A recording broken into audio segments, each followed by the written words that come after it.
ఇదే మనం ఎన్నో రకాలుగా గుర్తు చేస్తాం వాళ్ళకు. నీకు అప్పుడు ఆ హెల్ప్ చేశాను కదా, ఇలా చేశాను కదా, ఇంత డబ్బు ఇచ్చాను కదా, నేను కష్టాల్లో ఆదుకున్నాను కదా, ఎన్నో రకాలుగా మనం వ్యక్తం చేస్తాం. అయినా ఏమంటారు ఒకటే మాట, నాకు మనసు ఇరిగిపోయింది, నీవు మాట్లాడిన మాట వల్ల నాకు మనసు ఇరిగిపోయింది.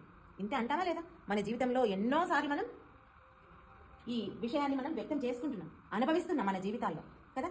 అంటే ఇక్కడ